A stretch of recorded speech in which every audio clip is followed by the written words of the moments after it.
Hey guys, we're back with another video. Um, Thank you for everyone that decided to share and like my previous video. I am appreciative. So for this particular video, it's really just a follow-up to some of the steps that I outlined in my previous video. So for those that have not seen my previous video, I suggest that you go back and watch that, subscribe, share, like, and for those that actually have seen this video, well, the previous video rather, you know that I laid out 3 steps that I took to break into the cybersecurity field and get a 20K raise. And so the first step was cybersecurity education. You may ask, why security education? If I have the technical capabilities, why do I need to be as competent in security as a whole rather than just have the skills that I need to do my job? Well, if you don't know much, you won't make much. This is a fact. So it will behoove you to not increase your competence of the field so that you can be a more well-rounded professional.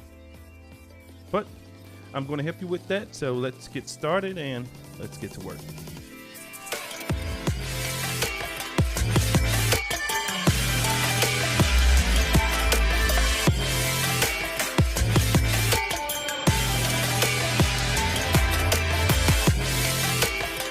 Hey guys, so I wanted to give you an overview of the CISSP certification, and I wanted to really kind of give you some background on why I actually chose this particular certification as opposed to a technical certification. Based upon the position that I'm actually in now, it requires a lot of technical capabilities. But the reason I chose the CISSP to start with, 2 reasons. The first reason is that this particular certification is noted for leadership and operations. Every manager that I've worked for, every director, every partner has had the CISSP. And at every organization that I've been with, they push for you to get this certification. There, you would see on your LinkedIn now that it is people that are well within their career, 15 to 20 years, and they haven't got the CISSP yet, and they just got it at year 20 or year 15, which is fine. I mean, if you don't have it, it won't be your roadblock. However, if you didn't start off in security, you do need to prove that you actually have a level of competence where that recruiter would feel comfortable with bringing you into the organization, or at least giving you an interview with whatever team you're actually applying to be on. So the second step is the level of competence that you are able to get from studying for this particular certification.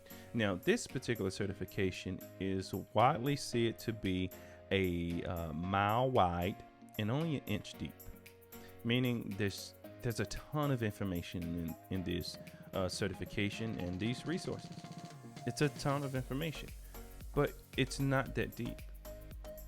It doesn't require you to be a subject matter expert in every domain within security that this particular certification covers. It doesn't. But you need to be competent.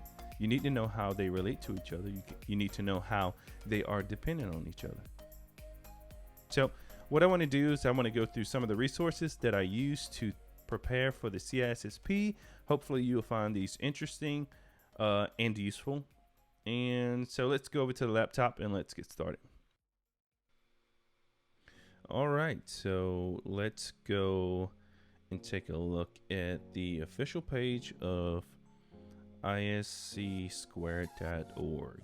So this is the I'd say the area that you'll most likely get the most information in regards to the certification, and maybe not as much of the resources to study for this particular certification. They do provide a couple of resources that I definitely used, and I can say 100% that it definitely helped me to pass the CISSP. So let's take a look. So if we go up here to let's see, certifications, and have a look at CISSP. So as I mentioned, it's for leadership and operations. I think this is a pretty valuable certification, and so does the majority of cybersecurity recruiters. If you were to go on LinkedIn and go to jobs, and in the search bar type in CISSP, and just look and see how many jobs actually come up that reference CISSP in their requisition. It'll be a lot, but hey, so let's go into it. And so if you go down here, it usually tells you like the type of professionals that should sit for this particular certification. Now here, as an IT auditor, I didn't really see myself in any of these positions at that point in time, except for the security auditor, because some of the controls that we tested as an IT auditor could definitely be, or in a lot of cases, security controls, access management, software development lifecycle controls. So if we go here and you were to go all the way down, it will give you the option to download the free Ultimate Study Guide. Now, you have to fill in some information. I didn't really want to do that online, and I just put in some fake information anyway, just to get the download. So if we go to this tab, this right here is what they're calling the Ultimate Guide to the CISSP.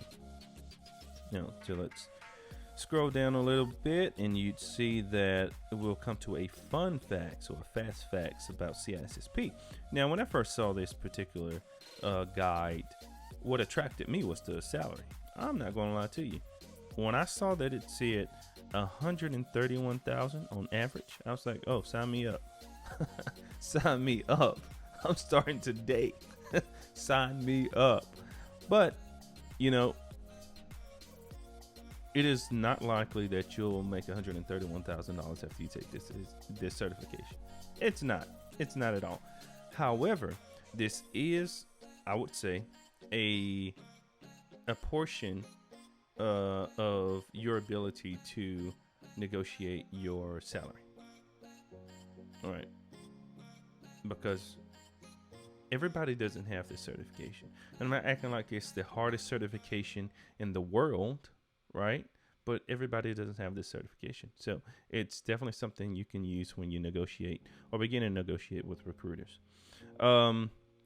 So if we keep going down a little bit, we'll come to the CISSP overview, which would basically give us an outline of the specific security domains that you'll be tested over for this particular certification. So as you can see right here, we have what asset security, security architecture and engineering, community and network security, identity and access management, known as IAM, security assessment and testing, security operations, and software development security.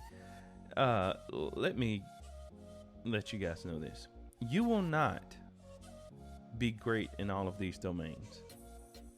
Your current job may yield you a better understanding at certain areas within this certification. So for me, since at that time I was a IT auditor, it was more easy for me to pick up the asset security domain, the security assessment and testing domain, and the software development security domain, and here and there when it came to the security and risk management. But any of the other domains like identity and access, I mean, we test controls in IT audit for access, right? But communication and network security wasn't my strong point initially, and security architecture and engineering was not my strong suit. But those tended to be like the most interesting sections of this particular certification that I really enjoyed. So here, it basically just gives you a little bit more information about the certification pathways, CPEs that you'll need to learn about once you actually get the certification to retain that certification. So if we were to go, let's see if I could find the study guide. CISSP study guide, IC squared. All right. So here is one of the resources I used. This right here is a resource I would say that you should get, no matter what. You should definitely get this certification. This resource. So it is the official ISC squared study guide. Now it's in between 1,000 to 200 and something thousand pages, and I read through them all 3 times. It's a lot of information, but this is by far one of the best resources that you can get as someone that's beginning to prepare for this particular certification. Along with this, I often use these practice tests and these note cards. Download this app. It's something that you can use on the go just to kind of keep the information fresh. And I find it to be pretty helpful. Even on my way to the exam location, I was going through my flashcards and taking like some last minute quick tests on this app. I didn't use the CISSP for Dummies, and I really couldn't speak to it, but definitely the official CISSP study guide. Here's another resource, and this is one of I would say the most important resource that I had when I began studying for cybersecurity. It is Cybersecurity. That's right, it's called Cybersecurity. Specifically, you want to look up CISSP, and it is taught by a woman called Kelly Henderhan, I believe. Yep, Kelly Henderhan. Now, she's able to break down these security concepts very well. This is probably if I had to rank it, I'd say the CISP was 50% responsible for me passing the CISSP, well, the study guide rather. And this particular course right here with Kelly is the number one, well, the other half of the reason why I actually passed the CISSP. Not sure why that came up, but okay. So if you take a look at it, it gives you everything. She goes through everything very well. Every domain she talks about. She even talks about test taking. She gives you some test taking tips on how to do well in the exam, and this is definitely a course that you will have to have. So let's review 2 main resources. That is the ISC Squared study guide, and it is the Cybersecurity CISSP course, specifically by Kelly Henderhan.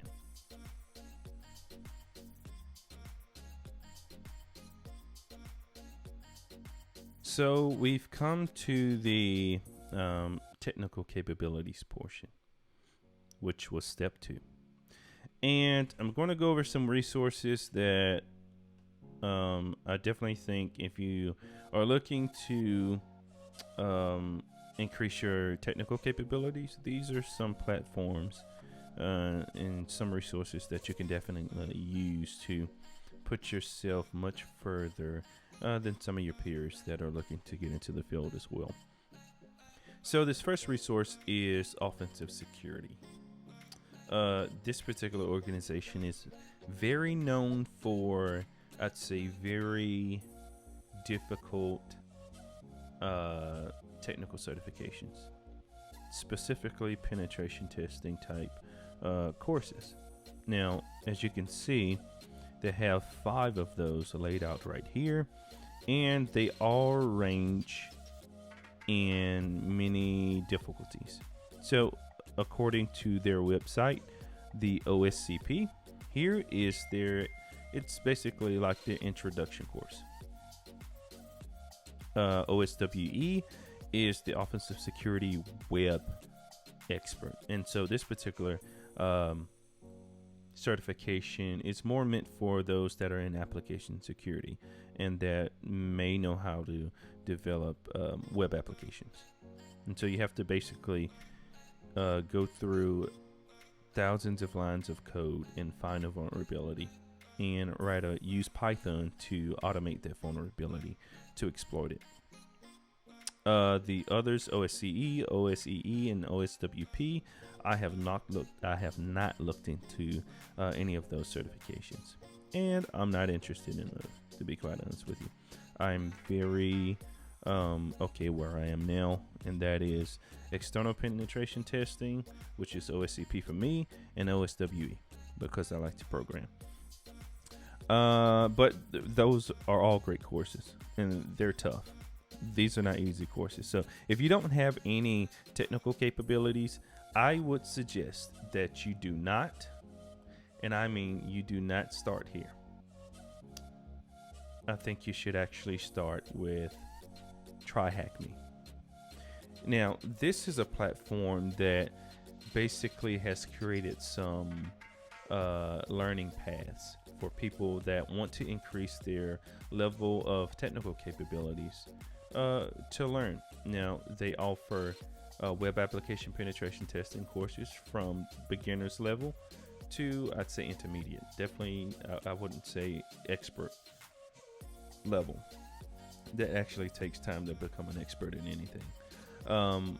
So they also offer for offensive security, which still entails web application security, but it also covers external penetration testing, port scanning, how to elevate your privileges based upon, let's say, files that may have the sudo or the GUID bits enabled. If you don't know those, look them up. So I'll give you a quick tour of my account. If you go down here to learning paths, these are the areas or the learning paths that I just mentioned. And so it is great to start right here and work your way through all of these learning paths. This will give you the shoot or the push that you need to level up in regards to your technical capabilities, because you're going to have to speak to something technical if you want to go for a technical position. Like if you're an IT auditor and you want to be a penetration tester, they're not the same. There's a level of technical capabilities that do not transfer from IT audit to penetration testing. Therefore, you will need to learn how to appropriately, effectively, and within the law, perform a penetration test. And this particular website platform gives you the ability to learn, and it has already pre-made paths for you to kind of gauge where you are in your learning trajectory. So they also have what's called Hacktivities, and it's basically a ton of security topics that you can go and look up and learn about. Like, this is very interactive. They even give you the option to have your own machine, your own instance of Kali Linux. And if you don't know what Kali Linux is, it is an operating system that penetration testers usually use to perform their penetration tests, because it has almost all of the tools that you would need in order to perform this test, or penetration test rather. So this is definitely a great resource. It teaches you how to research. It teaches you Google dorking, basics of penetration testing, how to scan ports, and how to use Metasploit. I mean, they have pages and pages of different activities that you can do to learn. So that's it for TryHackMe. My last resource that I would suggest for those that want to be more technical in the penetration testing space, I would suggest that you take time to work on Hack the Box. Hack the Box is actually a pretty good resource. And as you will see, I will not show you inside of this particular web application that's used to learn penetration testing. And here's why. You can't just sign up for Hack Me. You can't. You actually have to hack your way in order to actually be able to sign up to become a subscriber or to have a subscription or just to be a user of this particular platform. So if you don't know any of the fundamentals of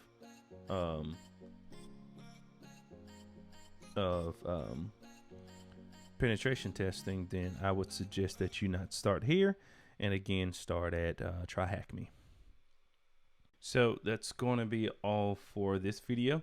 If there are any if there's anyone that has any additional resources that they think that I missed and would be beneficial to the viewers, please feel free to drop those down in the comment section.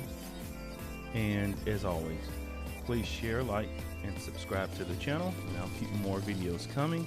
But until then, get to work.